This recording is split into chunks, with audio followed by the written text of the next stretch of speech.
to order and have the roll call, please. Anderson. Here. Dahl. Here. Goforth. Mather. Here.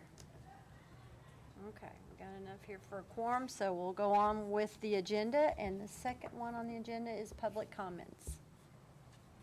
Anybody have anything they need to relay or? Okay, item number 3 is approval of minutes from January 21st, 2026. Motion to approve. Second. Anderson. Yes. Dahl. Yes. Mather. Yes. Okay, discussions and presentations. We'll get some operations reports, updates. For the electric department, for our service crews, we had a total of 46 work orders that were completed last month, with the bulk of those being our streetlight maintenance. The majority of those were focused on repairing outage. We had some circuits that were in bad shape. We repaired those, got those back going. We also had some photo cells with the ice and snow on them that had got some moisture in them, and we had to change those out. And then new services, we connected 4 new services and then installed 2 new temporary services. Construction crews, we had some air brake relocate we did on the Arrow subdivision to accept the new single-phase service for that new subdivision, and then we installed a new air brake on Washington Street, and installed 2 poles, and then our 3-phase, we've had some 3-phase improvements. We installed some switches on Bland Avenue, and then we installed some underground, or all of our underground conduit for Fremont Apartments. We also had a section box that was damaged behind Aldi's that we had to repair. We had a truck run over it. We had to do some rerouting of power to get that de-energized, to make some repairs on that. And then we had, during the time we were doing that, we had a bad underground that fed off the same feed at Walgreens. We were able to isolate that pretty quick and get that changed out as well. Substation work, we had some capacitors that we were able to get worked on and get those back online. We also had a fiber line that was repaired between our, at our 69 kV switch station. That restored our communication for, and our monitoring capabilities for our SCADA system at the office, so that was good.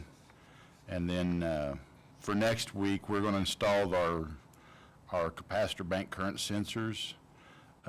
Those current sensors will give data to that capacitor bank control, will allow it to automatically open and close based on the current level of the lines. So we'll be excited to get those in. And then to kind of go over some of our outages that we've had since this snow and stuff. We haven't had a whole lot of stuff happen, thankfully. But what we have had due to the cold temperatures, this is our fuse link that is in our most of our overhead transformers. Inside that cardboard is this little, this is the top piece of that. So it's it's what they call an element, and then there's a hard line in there too. The element is about the size of a hair, a little bit bigger, depending on the size of the fuse. And what we're seeing is these are getting a little bit of moisture in them, and due to the cold weather, they're pulling apart. They're not actually blowing, but that cold weather is drawing that copper up, and it'll actually pull the fuse apart. We've had probably 5 calls on this. So most of these, this is the newer style. That cardboard is wrapped around a piece of plastic. Our older ones, the ones we're seeing the most problem with, are just a cardboard tube that's getting a lot of moisture in it and doing that. So we're able to get those changed out and put these new ones up. How long does it take to change one of those out? 15 minutes? Okay, so it's not like you're shutting down the power? No. No, once it pulls apart, the fuse door will open. Crews have 30-foot sticks. Most generally, they can run that up there, grab that thing off there, they'll bring it down, put this whole new attachment in there, and it's one screw, they screw it down, and they go back up with it. So 15 to 20 minutes at the most, yeah. Yep. But that's what we've been seeing through this cold spell. Like I said, we haven't had a whole lot, but thankfully, but that's what we're seeing. And that's all I have. Do you have a lot of those, do we have a lot of those in the city as far as, are they all older, or is this something new that you're getting ready to go to and start? No, our older ones, we're finding them pretty easily, during this stuff, but we've had these around for probably 10-plus years is what they went to. So they're few and far between, but we are finding them. Just starting to see a little Yeah, uptick in them. yeah. But we've got some of those old cardboard ones that are still out there that are just fine too, so. Cold weather plays havoc on a lot of stuff, Right. doesn't it? So, okay. Okay, Eric? Okay, on environmental, we tapped the 12-inch and installed 60-foot of 8-inch water main across Montrose. Installed 230 foot of 8-inch sewer main and one manhole. So they've got the sewer is complete out there on the Montrose project. And the water is, they're doing some testing, and hopefully it should be, hopefully in the next 2 weeks, we'll have that all tied over and the bacterial testing done and everything. They started the Arrow Landing subdivision, installing 56-foot of 8-inch sewer main and a manhole and 80-foot of 4-inch service line. They installed 70-foot of 2.5-inch electric conduit and 20-foot of 2-inch pressure line. We're going to put a temporary lift station in there, since they're doing a phased approach to that subdivision, because we'd have to run, about 2,200 feet or so. And that's the new development on South 5? Yes. Okay, Yeah, across from the airport. right. So then we core cut a manhole and installed an internal drop and replaced 20-foot of 8-inch clay, eliminating two 45-degree bends over off of Perry Street in the backyard that it was long overdue and was giving us a lot of problems. And we were able to video that whole line once we got dug down, and because before they couldn't get through those 45s with the camera.